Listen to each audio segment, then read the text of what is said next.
అడవి అలసా చట్టం తెలుసా రాత్రికి రాత్రే బుల్డోజర్లతో విధ్వంసమా అంచనా లేకుండా చెట్లు పక్షులు ప్రాణులపై విరుచుకుపడతారా ఇది కమిటీ చెప్పిన ముచ్చట్లు ఇవరిదాకా మనం చూసినాం కదా సాధికార కమిటీ ప్రశ్నల వర్షం క్రిమినల్ కేసులు పెట్టాలంటూ ఆగ్రహం ఇది అసలు కథ అక్కడేం రాసుకొచ్చిండ్రు ఇది ప్రభుత్వ భూమే ఇది ముమ్మాటికి ప్రభుత్వ భూమే దీని ప్రభుత్వం ఏమైనా చేసుకోవచ్చు అని రాసుకొని వచ్చిండ్రు కదా నిన్న సొట్లు పెట్టిన కథ ఇది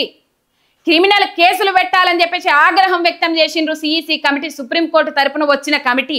బరాబర్ కేసులు పెట్టాలని చెప్పేసి ఆగ్రహం వన్యప్రాణి సంరక్షణ చట్టం ఏం చెప్తుంది జీవో నెంబర్ 23 ఏం చెప్తుంది తెలంగాణ రాష్ట్రంలో చెట్లు అడవి ఏంటిది అడవి అంటే ఏంటిది ఎన్ని హెక్టార్ల విస్తీర్ణంలో చెట్లు పొదలు ఉంటే అడవిగా పరిగణిస్తారు ఇప్పుడు ఆగా మేఘాల మీద అంతా అడవి ధ్వంసం చేస్తారు ఇప్పుడు ఆల్రెడీ కమిటీ వచ్చి చూసింది కదా కమిటీని తప్పుదో పట్టిస్తారా పట్టియలేరు కదా ఆయననేమో సంరక్షణ అడవి అనొచ్చా అని చెప్పేసి ఆయన ఇక వీళ్ళు వెలుగులనేమో అట్లా ఇది ముమ్మాటికి ప్రభుత్వ భూమి అని చెప్పేసి అసలు కథ ఇది చూడుండ్రిగా గురువారం హైదరాబాద్లోని కంచగచ్చిబౌలిలో పర్యటించి అడవిని నరికివేసిన ప్రాంతాన్ని పరిశీలిస్తున్న సుప్రీంకోర్టు సాధికార బృందం ఎంత మేర అడవి నాశనం చేసిర్రు చూడుర్రి ఇక్కడ అటవీ శాఖ ఉన్నదా పని చేస్తున్నదా కంచె భూములు ఎవరివనేది పాయింట్ కాదు అది డీమ్డ్ ఫారెస్టా కాదా అనేదే మా పరిశీలన మరి మేము మొదటి నుంచి మొత్తుకునేది గదే కదా అది భూమి ప్రభుత్వానిదా లేకపోతే ప్రైవేటు వ్యక్తులదా అది సుప్రీంకోర్టు తీర్పు ఎవరికి ఇచ్చింది అది కాదు ఇక్కడ కావాల్సింది ఆ ఫారెస్ట్ ను ఎందుకు ధ్వంసం చేసిండ్రు ఎవరు ధ్వంసం చేసినా ధ్వంసమే కదా ఎందుకు ధ్వంసం చేసిండ్రు ఇట్లాంటి కేసీఆర్ హయాంలో ఆకాశ హార్మ్యాలు కట్టిండ్రు అడవులను ధ్వంసం చేసిండ్రు అని వాయిస్ ఓవర్లు ఇచ్చి కాంగ్రెస్ సోషల్ మీడియాలో వైరల్ చేసిండ్రు కదా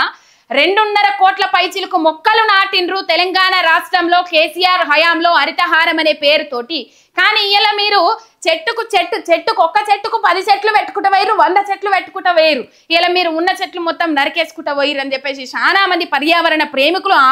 ఆవేదన వ్యక్తం చేసిన సందర్భాలు రైట్ మీరు అటవీ రక్షణ చట్టాలపైన అవగాహన ఉన్నదా మీకు మీరు అడవి మీద స్వైర విహారం చేస్తుంటే పోలీసుల దగ్గరుండి మరీ రక్షణగా నిలిచారా ఇదంతా చూస్తుంటే గుండె దరుక్కపోతున్నది పోలీసులను బందోబస్తు పెట్టి మరి విద్యార్థులను అక్కడికి రాకుండా మీడియాను లోపలికి అలో చేయకుండా చెట్లు నరికేస్తుంటే ఆగం పట్టించుకుంటా ఈ పరిస్థితులు మనం చూసినాం రైట్ పోలీసులే దగ్గరుండి మరీ రక్షణగా నిలిచారా ఇదంతా చూస్తుంటే గుండె తరుక్కోబోతున్నది తప్పుడు సమాచారంతో కమిటీని తప్పుదో పట్టించాలనుకోవడం క్రిమినల్ అఫెన్సే అవుతుంది అధికారులపై కేంద్ర సాధికార కమిటీ మండిపాటు 3 గంటల పాటు వాడి వేడిగా సమావేశం అని చెప్పేసి ఇక్కడ వార్త హరితహనంపై సుప్రీంకోర్టు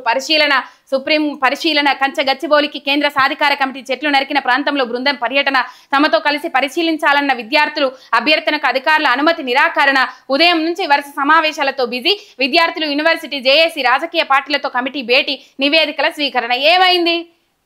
ఏమంటారు కదా తన పోయి తన్నించుకున్నట్టు అయిందని అంటారు కదా అది బాగా పనికొస్తుందో ఈడ ఏంటంటే విద్యార్థులు ఆ కమిటీని గెలవకుంటే కంచెలు ఏర్పాటు చేసిండ్రు బారికేడ్లు ఏర్పాటు చేసిండ్రు వాళ్ళని అటువు అనియలే ఆఖరికి కమిటీ ఏం చేసింది ప్రతిపాదనలు పెట్టే వరకు వాళ్ళతో కూడా కూర్చొని చర్చలు జరిపింది ఈ కథ రైట్ నిన్న హరీష్ రావు మాట్లాడిండ్రు రైతు కో న్యాయం సీఎం కో న్యాయమా రైతు తన పొలంలో చెట్టు నరికినా జరిమానా వేస్తారు ఆ లైసెన్స్ ఏదైతే ఉంటుందో అది రద్దు చేస్తారు కానీ కంచగచ్చిబౌలిలో వేల సంఖ్యలో చెట్లు కూల్చితే చర్యలేవి 3 జింకల మృతికి కారణమైన రేవంత్కి ఎన్నేళ్ల శిక్ష పడాలి అటవీ రెవెన్యూ శాఖలు నిద్రపోతున్నాయా హెచ్సియు భూముల అంశంలో రాష్ట్ర ప్రభుత్వం అన్ని నిబంధనలను ఉల్లంఘించింది హరీష్ రావు నిలదీత అని చెప్పేసి ఏమన్నా వీడియోలు వస్తే బయటికి అవి ఏ జనరేటెడ్ వీడియోలు అందులో వాస్తవం లేదు అది మొత్తం అవాస్తవము అని చెప్పేసి జనాలను ఇట్లా తప్పుదో పట్టించిరు కదా ఈ హెచ్సియు భూములు కుదువ పెట్టడం కోసం మధ్యవర్తికి 179 కోట్ల పైసలు ఇచ్చిండ్రట ఈ హెచ్సియు భూముల నుంచి 10,000 కోట్ల రూపాయలు రాబట్టుకునేందుకు ఐఐసిసి బ్యాంకులో కుదబెట్టేందుకు మధ్యవర్తికి 180 కోట్ల రూపాయలు చెల్లించి మరి అది చేసిండ్రట రైట్ మొత్తం మీద హరీష్ రావు అధ్యక్షతన ఏదైతే సిఈసి కమిటీ వచ్చిందో ఆ సిఈసి కమిటీకి తాజకృష్ణ హోటల్లో పోయి కలిసిండ్రు హరీష్ రావు బృందం ఆర్ఎస్ ప్రవీణ్ కుమార్ మెయిన్ హరీష్ రావు ఉండే సబితా ఇంద్రారెడ్డి కేపీ మొత్తం మీద దాసోజు శ్రవణ్ వీళ్ళందరూ పోయి కలిసి అసలు ఏమైంది కంచగచ్చిబౌలిలో అని చెప్పేసి ఒక నివేదిక ఇచ్చిండ్రు అడవులను కాపాడాల్సిన బాధ్యత ఉన్నది హైదరాబాద్ శరవేగంగా అభివృద్ధి చెందుతున్న నగరం కాబట్టి ఆ నగరానికి ఎంతో కొంత అడవిని కాపాడాల్సిన బాధ్యత మన మీద ఉన్నది అని చెప్పేసి ఈ అడవిని ఏదైతే హెచ్సియు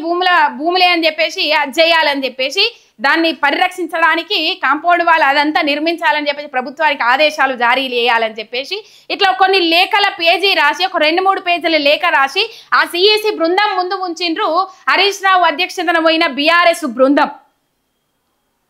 3 జింకలు చనిపోతే కనీసము దాని పట్ల సానుభూతి చూపించకపోయినా అవి ఏ వీడియోలు ఫేక్ జనరేటెడ్ వీడియోలు అని చెప్పేసి బదనాం చేసిండ్రు, బట్టగాల్సి మీదేసిండ్రుల్లా.